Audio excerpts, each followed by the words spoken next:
Not to be the nagging old lady, but I told you not to push too hard.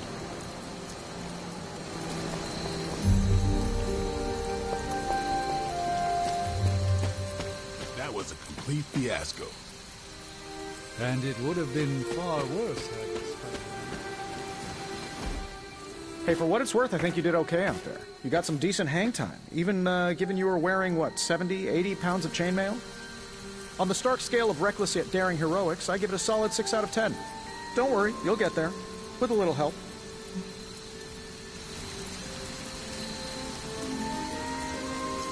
And where exactly am I going? Oh, that's the real question, isn't it? Sky's the limit for you, my friend. Unless you'd be up for wearing a space helmet. You do breathe air, don't you? You know what? It doesn't matter. I couldn't help but overhear Auntie Caretaker over there telling you to get some rest. That sounds like a good idea to me. I suppose I could keep you company on the way, seeing as our rooms are in the same direction and all. Besides, no one should be forced to walk the hallways around here alone. So, here we are. The old room, huh? It's not bad. Functional. Solid construction. Almost cozy. Love the antique furnishings from the early Mephisto collection. Full transparency, Hunter, there's another reason I asked to join you here, other than my abject terror of this entire facility. Stopped here before, while you were out. Wanted to surprise you with a nice little housewarming present. Was all set to write you a lovely welcome note, but I'm fairly certain that wasn't red ink in your quill.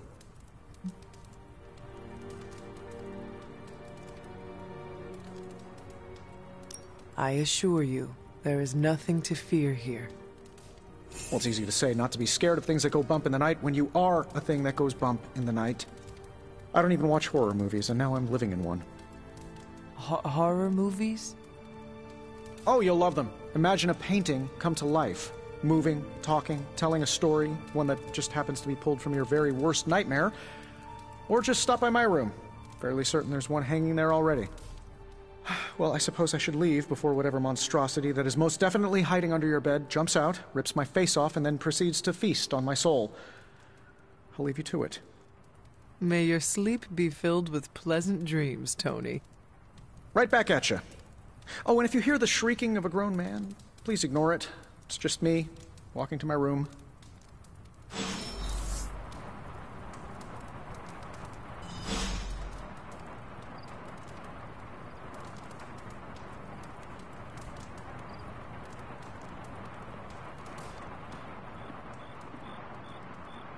Hi, I'm Tony Stark, but if you're hearing this message, you already know that. When I'm not saving the world, I solve the world's problems with technological means, like the one you're holding. I call it the Spark, a secure information and communication device built only for superheroes. It does all the usual, private messages, pictures, and calls for some reason. But it also comes with access to Superlink, a private social network exclusively for your cape-wearing, world-saving compatriots. You might ask, Tony, aren't you just repurposing a failed product from your communications division? If you do, I'll revoke access and let everyone else know you're a jerk. I call it the Wonder Man rule.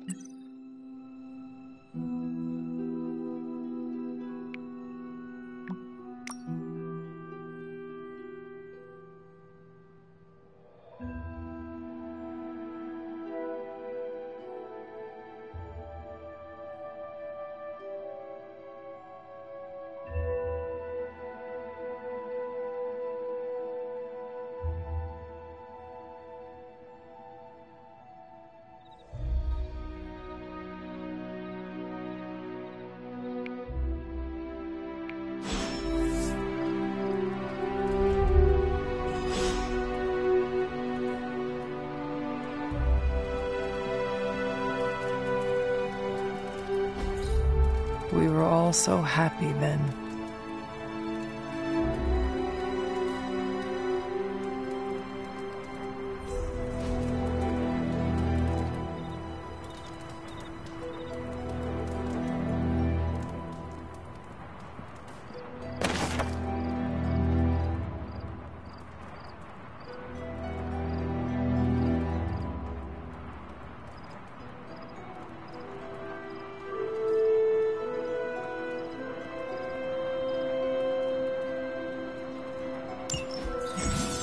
old journal. Maybe it is time I start writing in it again.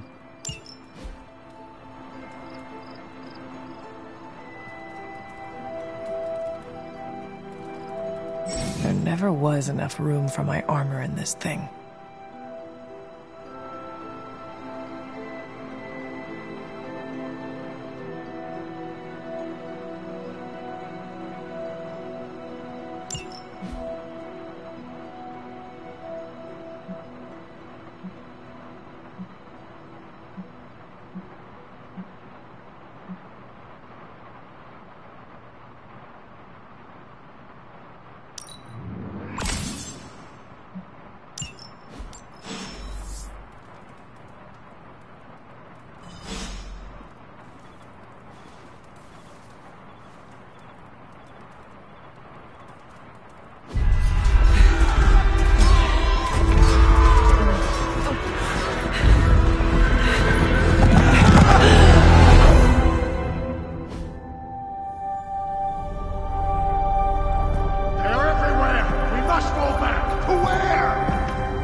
Charlie! I know. I missed you too. Let her enjoy the moment. She's been visiting your door every morning for the past 300 years. Oh, it must have been so hard on her. Not just her. I suppose that's why I might have been a little curt before. A little? You already made the ultimate sacrifice once. Maybe I'm in no rush to see you do it again. We do not choose our destiny. But we can choose to duck. First lesson you ever taught me. And still the most important. Especially now that you have all these eyes on you. I have noticed. To these people, you are a being of myth and legend. A grand hero of old. And they're right. You are a hero. But I also know the battle that rages within your soul. It's not enough that you are a hero. You need to decide what type of hero you will be. I'm sure there will be plenty of opportunity for that in the days to come. For now, I would head to the Forge. Our new guests are eager to show you something. This was a lot easier when it was just you and I beheading the Dark Legion as we traipsed through the woods. Don't forget about Agatha. I never could.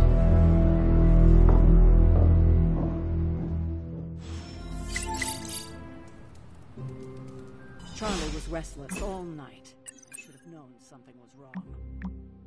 We'll talk more later, but for now, Stark has requested your presence in the Forge. I think he has another present for you.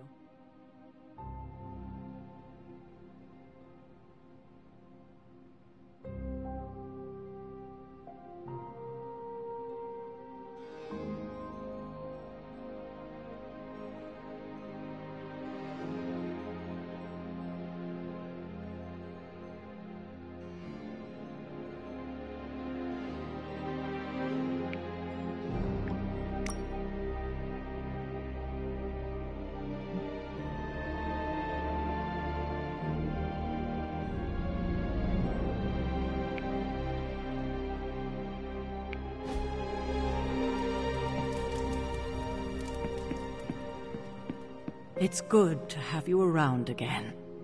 Next thing I know, the Sanctum is airborne and covered in slime. I don't get it. Strange couldn't just magic his way in? Something about the whole alien thing.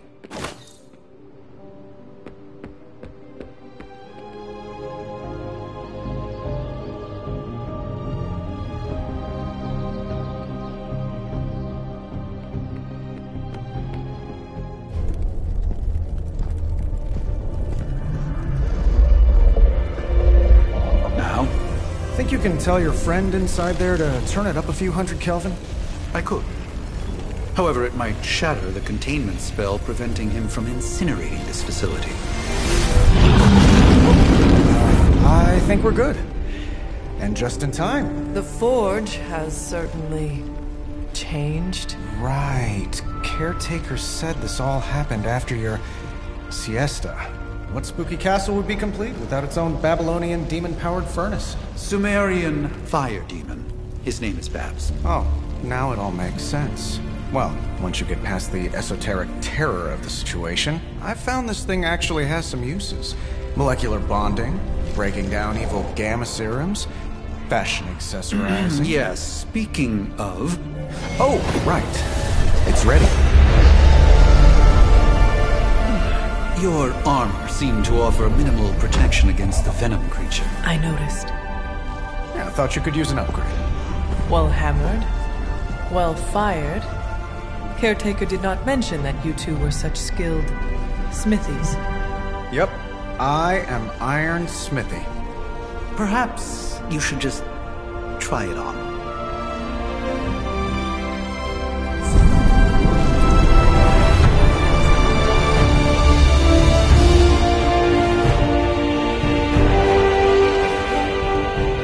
Still think it could have used a cloak.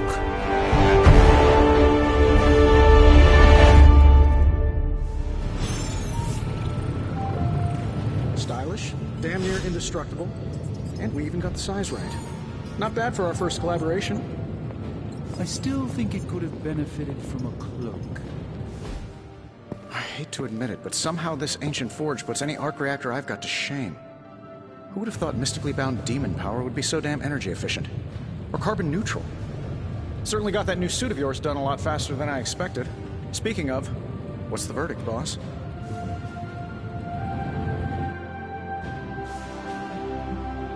Tell me about this demon. Why is it there? Well, you would probably know more about that than me. I'm still working on a way to keep track of everything that goes bump in the night around here.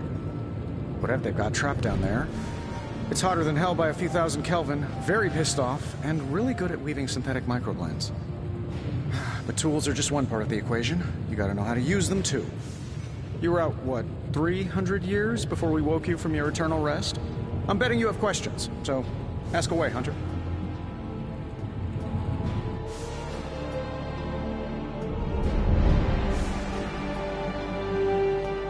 You must have an interesting origin story of your own. Well, just your typical American boy. Pops was a founding member of the military-industrial complex. Mom, a famous socialite. Tragedy struck when I lost them both in a car crash, which turned out to be a hit from a rival corporation. I spent my early teens at MIT, trying to clear my head, and was all set to follow in Dad's footsteps as a war profiteer. Then one day, fortune shined on me, in the form of some errant shrapnel that lodged itself just above my heart. So I did what anybody in that situation would do. I built a supersuit and started fighting crime.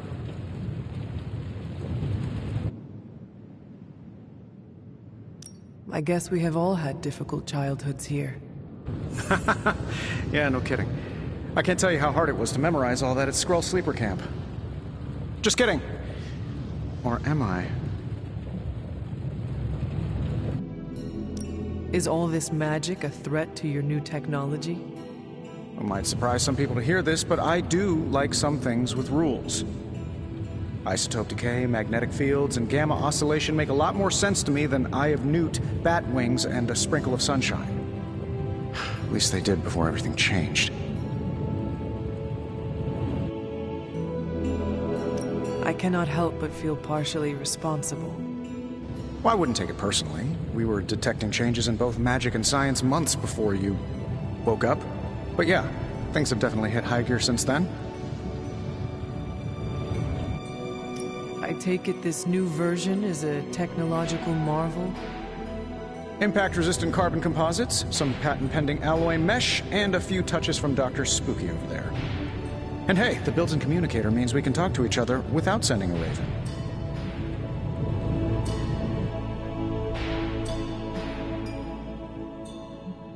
So it is a marvel, then? Lightweight, nearly indestructible, and modular enough for future upgrades. Frankly, I wouldn't have used your old suit to wax the Mandarin's car.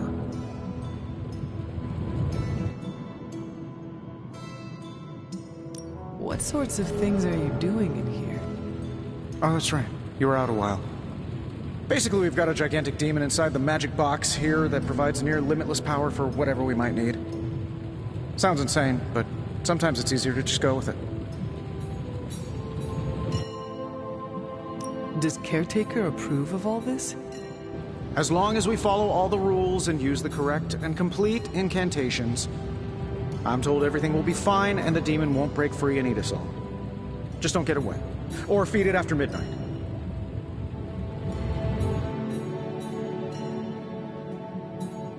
Thanks for catching me up on things. Anytime. Oh, and speaking of things, remember that creepy gamma goop you found from that hopped-up Hydra soldier? Well, I gave it a peek, and it explains a lot. If you have a minute, meet me at the anvil over there, and I'll walk you through it. I promise it'll be worth your time.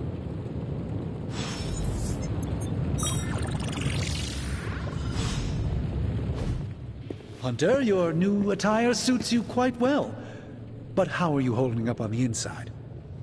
I know it's easy to look upon me and simply see the universe's utmost authority on all things mystical and macabre, Hunter. However, in addition to being Earth's Sorcerer Supreme, I am also your doctor. You mean a physician of the medical arts? You jest. I assure you, Hunter, I do not jest. They don't call me Mr. Strange, now do they? Except for Tony.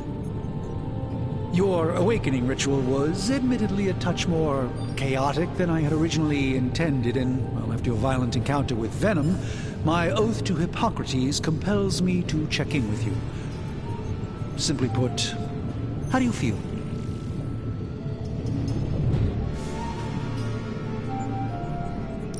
Physically, I am fine. However, I do feel some grogginess, a tinge of nausea, sense of memory loss upon time of passing, watery or itchy eyes, common side effects when one is pulled back into the light. Believe me, I know. If any other symptoms arise, you can always tell me, particularly if you develop a craving for brains. I have a cream for that. In any event, I, for one, do not know if I will ever feel 100% again after the events of yesterday. I still can't believe what transpired. The sanctum, all that knowledge, Wanda, lost.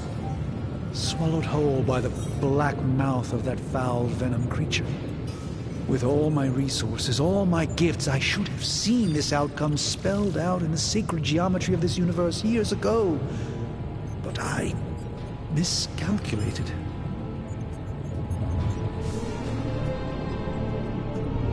Lilith's power has placed a dark shroud over us all, Doctor.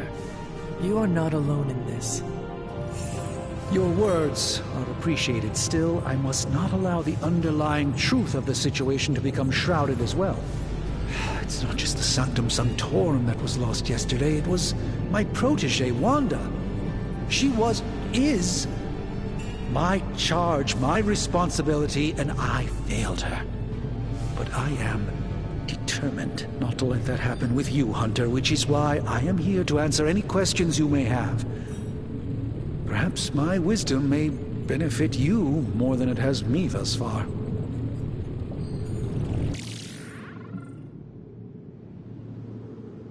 Tell me about your Sanctum's wards of protection. I have never heard of a protection spell that powerful. In your time, I'm sure you've encountered a variety of minor wards and protective spells. The Sanctum Sanctorum was shielded by one such incantation, but greatly amplified by the convergence of ley lines.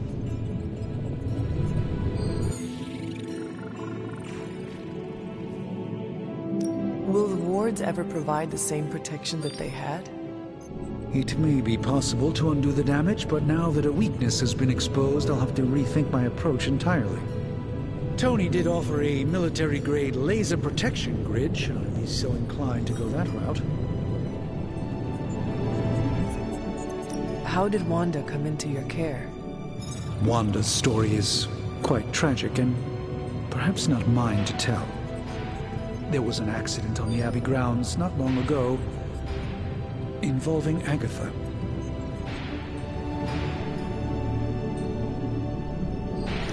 That kind of power sounds like it could be dangerous.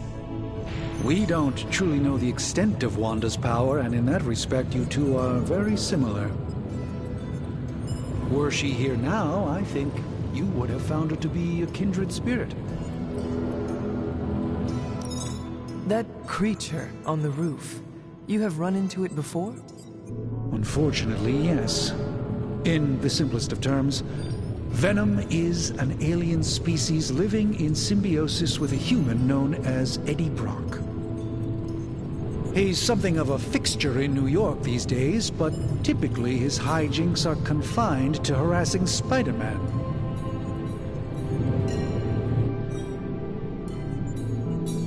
How does Eddie feel about this arrangement?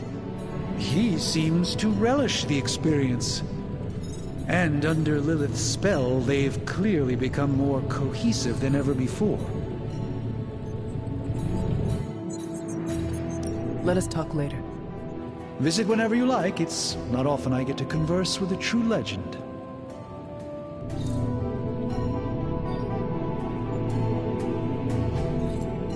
Fascinating.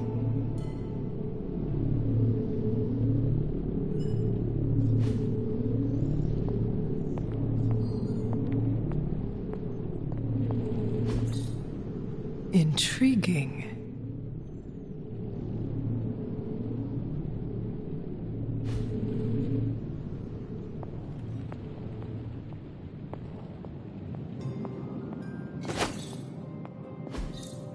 Interesting.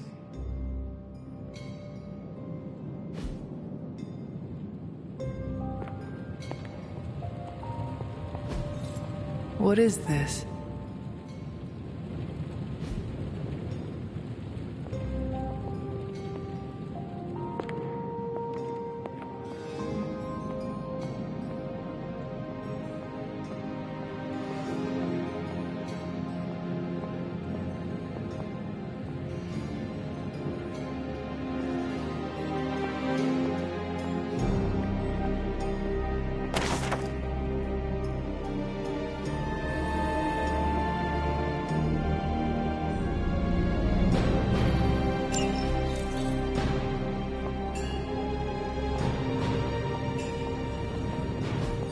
That is something.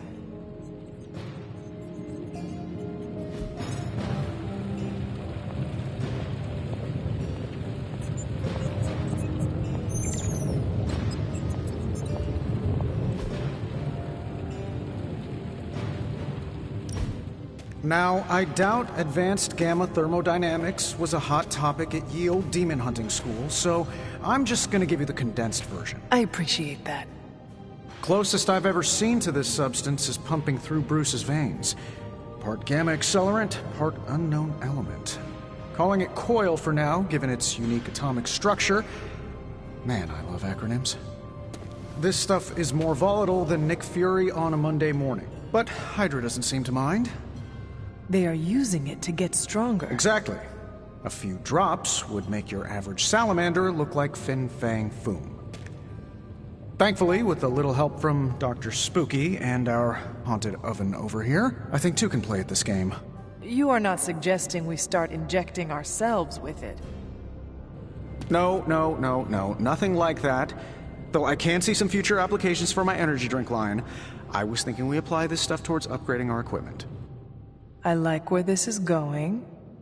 Just give me a little time here and I can whip up some pretty fun toys. How about we give Hydra a taste of their own gamma-powered medicine for a change? So, how's the whole saving the world thing going?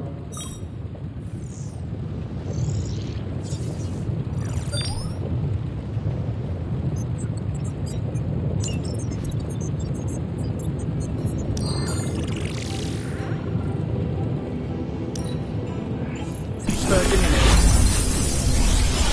It's unfortunate history. Close. How does this look?